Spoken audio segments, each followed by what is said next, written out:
On today's episode of Real Talk Rentals, we're going to be talking about the different types of residential rental properties. Welcome back to Real Talk Rentals, a podcast brought to you by OnQ Property Management. We're here to give you the inside scoop on everything that goes on behind the scenes in property management. I'm Ben, I'm your host, and with me, as always, Mr. Eric Dixon, the go-to expert on all things property management and real estate. And in this episode, we're going to be putting that expertise to the test. This is something we talk about every day in our business, especially when people are calling us about different situations they have. And we're going to talk about the differences in the different types of residential rental properties, specifically what it looks like getting started with those. Okay, great. Yeah. Let's do it. So we're just going to kick this off. We'll start number one, classic example. I think this is certainly probably what we see a lot of, but also what most people think of when they think of a residential rental, which is someone lives in a home and they're leaving that home for whatever reason. They're moving out of state, moving to a different neighborhood, and they decide, maybe I don't sell this, maybe I keep it as a rental. Yeah. And they pick up the phone and call friend of the pod, Matt, and say, hey, I got this home. What do I do? And let's start with that. What are the common ways that this progresses from there? Yeah. And common is probably a great word. So that's probably the most common scenario, right? Right. Somebody lives in a home that they own, they're raising their family, or maybe they're outgrowing it, they're moving out of state, and now they're considering renting it. And so part of that is the consideration. Like, what are your options? You could move on to your next home and leave it vacant if you want to come visit, if you want, or you could rent it out, or you could sell it, or you could do a vacation rental, Airbnb type, or you could do those are probably the main three. I'm trying to think in my head. Yeah, those are probably your main options. And probably the most common phone call they get. Like, yeah, hey, Matt, hey, OnQ, I'm looking to rent my house. I took a job in an out-of-state, place, or I took a job that's an hour commute away. I'm moving. How does it work? And really, we're there to solve all their problems. Like, hey, Don't worry. This is actually very common. This is very easy for us to do. Part of the considerations in my mind are, why would you rent versus sell? Especially in a market that's appreciated so fast over the last decade. Why would you rent it out? Oftentimes, it's because they're locked in a super low interest rate.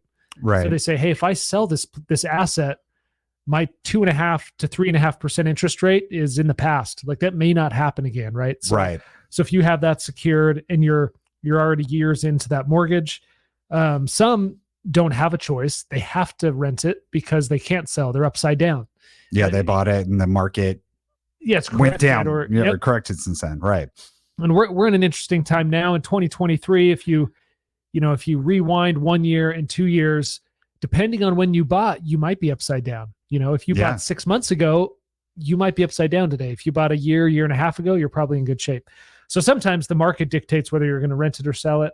And then one thing to just keep in that consideration is what your cash flow would look like. They'll call us all the time. Hey, what can we rent this for? Realistically, how fast can you rent it? What are the unknown surprise costs, that people hear about, the horror stories of being a landlord, and we'll kind of walk you through that. Funny enough, we actually have a scenario kind of in motion right now that is this exact thing, right? It's an employee moving out of state to one of our other offices, and they're like, hey, should I rent or should I sell? And they're like, hey, I do this every day. I work for OnQ. And it's almost like it's very stressful. It's stressful even knowing what we're doing. Imagine not being in property management or real estate, right? Yeah. And so they have to decide, hey, should I sell it and take that cash and move on to another state? Should I rent it and make the small amount of cash flow each month, but essentially my tenant is going to pay off my mortgage over time? Right. And just realizing all those ins and outs and the part about it that you have to plan for. So he's looking at things like, do I put it in an LLC? Do I put it in my trust? Should I make sure we have, our family trust all set up? Another thing, whether it's him or someone else, is they need to get estimates of all the stuff that needs fixed, that's needed fixed for years that they've just ignored, right? Yeah. And we've talked about this a couple times where people just, You don't notice because you're living in it every day. But now that you're leaving, you just deal with it, and then you're moving and you're like, hey, we should probably fix this, and this. And then you're always like, why didn't we fix this years ago? It's so much nicer now that it was $5 and this door opens now. Yeah, I've got a door that shuts on its own, and I'm like, I just need to fix the hinges, and it's been years, and it's like, that's the type of stuff that you would fix.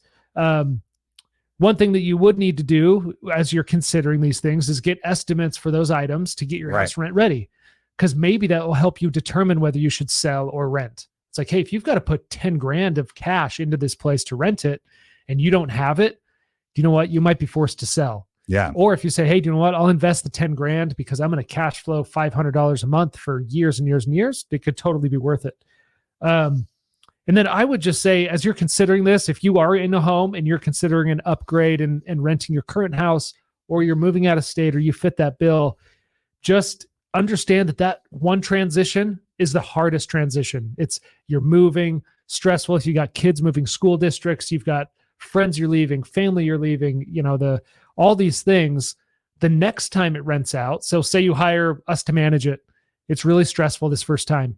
But next time, you're already moved on. You're out of state. You're at your new house, all that sort of thing. It's just flowing now. And we're just going to take care of it. We're going to market it when it's time to market it. We're going to renew the lease. We're going to take care of it. So if you can plan and get through this first phase, the net in the future is so much easier. So that'd be my kind of 2 cents, is just realize there is a something at the end of the rainbow. What do they call that? A pot of gold? I don't know. There's hope right there, right? Yeah. I think too, it's important that there's no shame in being like, I'm not cut out for this. I don't want to be a landlord. Oh yeah. No, and some people, it takes that phone call talking through with the property. Any property management that's worth its salt is going to tell you, like, no, you can't get that much for this, or you got to put this much into it. And if you can't do those things, there's no shame in being like, this doesn't work. I got to sell it. No. And we actually, so I was taking backup sales calls this week, and I took a call from an awesome guy who said, hey, my house has been on the market for 4 or 5 months. I can't remember, for $3,500 a month. And I'm like, dude, that's got to be a crazy nice house. Anyway, I sent the salespeople over there. It was fun taking the phones again. And I set the appointment. They went over there and they said, dude, your house is worth like $2,800. Yeah. And he's like, dude, if I would have known 6 months ago that it was 28 and not 35, I would have sold this thing. And now, not only is the rental market depressed a little bit, but the sales market has gone down, and he's missed out on 5 months of rent, whether 2,800 or 35, somewhere in there. Yeah. Thousands. And we kind of put the line in the sand, like, hey, we want this property. We want to manage it, but you have to replace the carpet and you have to paint it. And he was like flabbergasted, like, are you serious? And we're like, look, and we walked through and he's like, you're right, man. I should have done this 5 months ago. Yeah. So part of it is just plan. He had an unfortunate experience with another property management company that really was just like, throw a sign in the yard. If it rents, it rents. And he was just like, man, I wish somebody would have told me or walked me through these steps that I need to consider all of these things. And I probably would have sold. But now that he's this far down the path, we're like, hey, look, we got you. Give us 2 weeks. We'll get your bids. We'll get your work done, and we'll get this place rented. It's going to rent for less, but we're going to get this done. So it's funny. That's exactly what happened.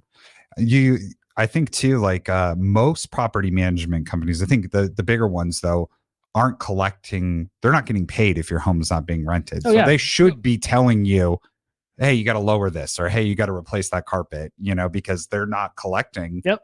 If you're not, your feet are to the fire. Like we make nothing unless we rent this place out. The majority of property management companies' income is when it's rented, and you're managing it for years and years and years, and you finally can make it work. If it sits vacant, no one's happy. Yeah. Property management company's not happy. Landlord's not happy. The tenants viewing it are like, why isn't this place not rented? So why is this place $1,000 more than a place down the street that totally looks exactly the same? Yep. Okay. Second kind, and this is something we saw a ton of recently in Arizona. I know other states did too, which is a lot of new builds, new developments, new neighborhoods going up, and people purposely buying one of these to be a rental situation. So kind of walk me through, what does that look like versus moving out of a home you live in? So. Yeah. And it's funny because you would think on the surface that it's the exact same as the first scenario. It's like single family house, one's new, one's used, right? The difference being if you are buying a new build as an investment, number one, you're an investor, right? It's not a house you raised your family in and now you're moving on. It's like, no, you put the down payment on this thing or cash for it and you're renting it. Right. So it is a different mindset. What are the pros and cons of building new? In building new, you've got the warranties, you've got your AC and your roof and your water heater and your big ticket items are 0 years old versus a used house. Like I think about renting my house and I'm like, yeah, it's 10 years old, but man, everything is getting dated to where I'm like, AC could go out any day. Water heater could go out any day. And that's a stressful thought when you're thinking, I'm going to rent this out to somebody that probably won't care about it as much as me, Sure. And so a lot of people are moving to these new builds, especially in Arizona. And so what is different? And another thing to just think about with that is what's included with the sale of the home and what you need to put in after the fact. I can't tell you how many appointments we've gone on and we walk through the house, beautiful brand new house, but there's no blinds. There's no fans. They're pre-wired for fans, but there's no fans or lights. Ceiling fans, yeah. Well, you walk in the backyard and it's dirt. And so some of this stuff is not surprising as we say it, but what's more surprising is the new buyers are like, oh, I have to do that? Yeah. I've got to put blinds in this thing? I have to put a fan? I got to put a backyard? I just dropped $500,000 on this house. Yeah. I don't want to put $20,000 into the backyard or whatever. So it's really... you do get a long-term benefit with brand new. You get this great benefit with maintenance. Your maintenance cost is essentially going to be zero for 1, 2, 3, 5 years. Right. But you're upfront, you're not furnishing the house, but furnishing it with fans, lights, blinds, probably appliances, maybe appliances. Like some of them don't come with the fridge or the washer dryer or the backyard, epoxying the garage floor. There's just some things that are like, if you just put that little bit of money into it right after closing, then it's going to pay dividends down the road. So again, it's very similar in the fact that you're going to do similar marketing, similar, the pictures, lockbox sign, and to get it leased. But up front, it kind of differentiates the investor of, am I going to buy a used house or a new house? And for us, it's a totally different process if it's brand new. We're getting estimates not to replace carpet, not to get paint and that sort of stuff. It's what's missing. Blinds. I say blinds and fans, but no, seriously, but builders don't include it nowadays. You got to supply those. I wouldn't have even thought of this until our sales guy said, like, every time I walk in a new build, it's a giant pile of dirt in the front yard, giant tile in the backyard. And they're like, so this is ready to go, right? He's like, yeah. No, I mean, would you live here? Yeah. No, you. No, I want my kids to run around in the backyard. I want something, that's, and a lot of them, the clients are, bless their hearts, man, but they're like, you know what, rent it out and tell them I'll do the yard after they move in. Yeah. And it's like easier said than done, dude. Yeah. Like, it's, you want to put your best foot forward and you want them to say, this is what you see is what you get. If we're putting it online and it's on Zillow with a dirt backyard, but the words say, backyard will be installed. That's not cool. Yeah. Nobody cares about that. Yeah. Nobody wants that. So you do have to treat it a little different. And then I'll say it one more time to kind of re-emphasis. On a new build, the first time renting, it's going to be the hardest because you're putting in the landscaping, you're doing those interior finishes, you're upgrading right after you closed. But next time, those things are already done, and your house is only 1 or 2 years old, and you can still market it as a like new home, and it's going to be very, very rentable. Yeah, and you also have to remember it's never going to be that pristine brand new again. Yeah. When you get it back, someone's been living in it now. Yeah, and what's interesting, I'll say one thing that you bring that up. I feel like a squirrel moment. I'm going like all over the place. But with new builds, you usually get a premium rent the first time. Let's say market rent for the neighborhood's $2,000. If it's brand new and nothing else is new, you might get $2,200, for example. Right. But then by the time the renewal comes around in 1 or 2 or 3 years, usually rents have appreciated and they catch up to that premium. And so typically new builds, you get that premium right up the front. And then at renewal, you can kind of stay steady and have steady increases. So it's a good strategy to consider right now. And I know we're in a, summer of 2023, builders are offering crazy incentives because people are flocking to Arizona. And am I going to buy used or am I going to buy new? And we can help you talk about that, even help you, buy the place, but we can kind of tell you the pros and cons. So. All right. Awesome. All right. So let's talk about then, multifamily, a term that I'd never even thought of until I worked in property management. I'm like, what does that even mean? But we're talking apartment complexes, fourplexes, things like that. And And those are pretty common for investors to be looking for, right? Yeah. Yeah. And so they're actually, we kind of prepped yesterday, and I was reading through these, and I said there was two kinds of multifamily. And then I was talking to the sales team, and they said, well, we get some calls, they're called generational or multifamily homes, where it's like, I have a house and a casita, or I have a house and I rent out the basement separate. And especially nowadays where, money is tighter, inflation and all these things, people are renting out rooms or renting out casitas or guest houses or their basement and stuff. And so we do all of it, but it kind of runs into, those are kind of the offshoot, right? The casita, the guest house. The residential multifamily is kind of your 0 to 20, 40, 60 doors, doesn't require on-site full-time employees to stay on site. Right. We no call them office there. Yeah, there's not an office or a leasing office and stuff. So those are kind of your 20 to 60 doors. Once you're getting into like 80, 100, 150 plus, you've got full-time staff on site. And so you want to make sure and interview the correct management company that manages those type of doors. For us, for example, right now, we're just doing kind of 100 units and less. There's not going to be full-time on-site staff, but we've got the technology and the reporting and the boots on the ground weekly on-site that are making it happen. The big multifamily, I call them, that's more commercial. It's not kind of your residential, it's more of your commercial properties.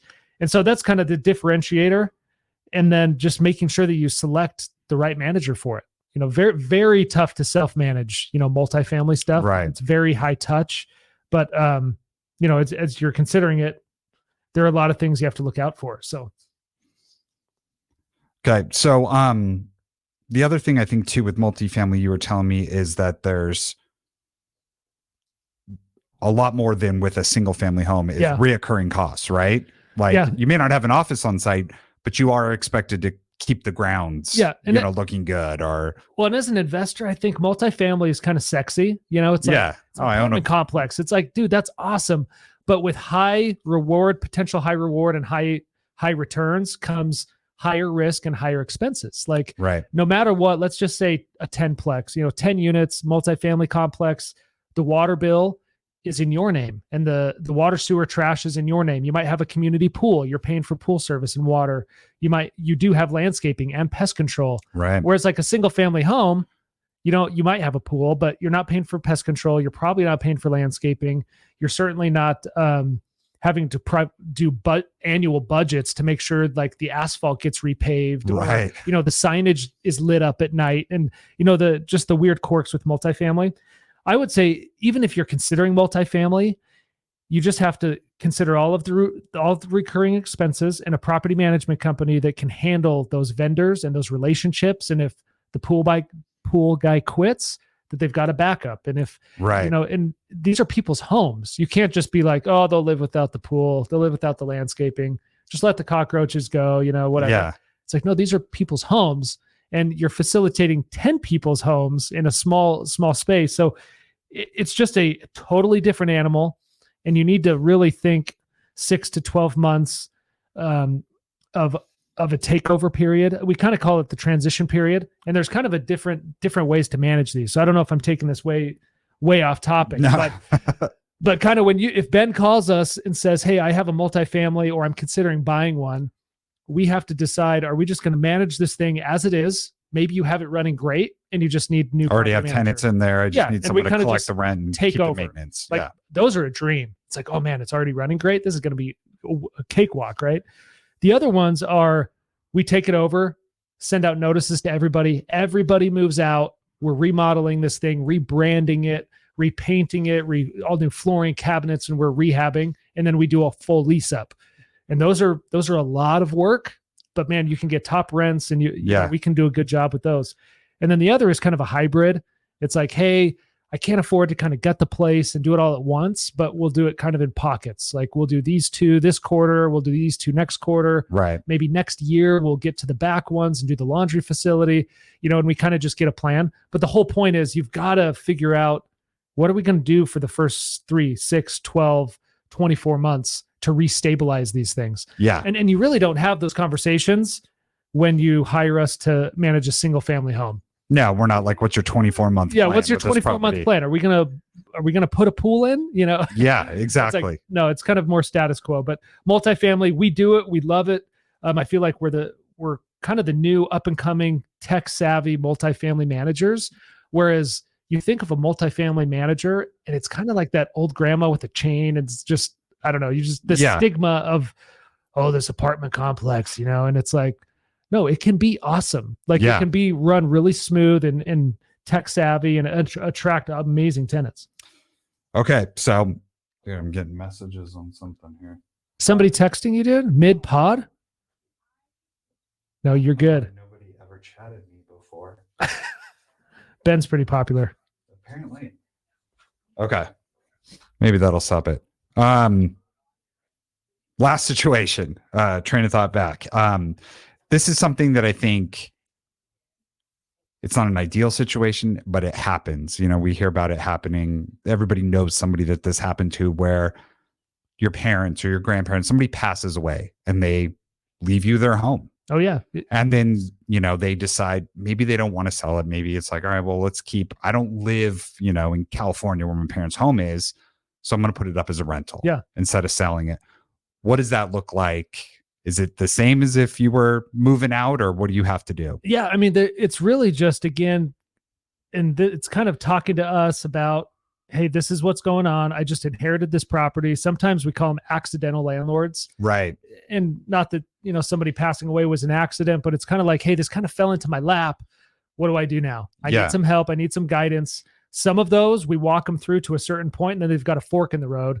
I either just need to sell this thing, or let's do it. Let's do this. So what is a tricky part about that is oftentimes people inherit a property, or somehow they end up with a property, whether it's through a divorce or a death or whatever it is, and they don't have the cash needed to get it rent ready. It's because it's like, no, I would love to rent this place. It doesn't even have a mortgage on it, but I can't afford the $10,000 or $5,000 it's going to take, it wasn't something on their radar that they were going to have to do. And so depending on what it is, like we have partners, we've got people to help with financing. We've got, the general contractors in line. We can help with most of those things. But it's just really talking your way through it. It is very similar to even renting a new build, or if I'm moving, a lot of it's the same, but the differences are you want to talk to a professional and just say, what are my options? Give me 2 or 3 options and let me choose, right? Don't just say, hey, I called OnQ and OnQ's going to make me sign up and we're going to rent it out. It's like, hey, let's talk about your situation real quick. Worst case, all we want to do is help you. And if helping you means we sell your house for you, or if helping you means you're going to move back into it, great. That's awesome. Yeah. We know it's going to pay back tenfold with just making sure we're helping people. So just from the property management perspective, it entails a lot of education on all of these scenarios you've mentioned. Sure. And hopefully we can educate you enough, even with this podcast type thing. It's like, just put a couple bugs in your ear and then you can make the right decision, as you go. All right. Awesome. Well, I think that sums it up. I'm sure there's a million other different scenarios out there in the world that, These are kind of like the top few. Right? Yeah. These are the ones we hear about the most and probably the most likely for people to encounter. But, so that's it for us this time. Be sure to subscribe to the podcast and leave us a 5-star review if you can on the platform of your choice. It really helps out. We'll see you guys next time.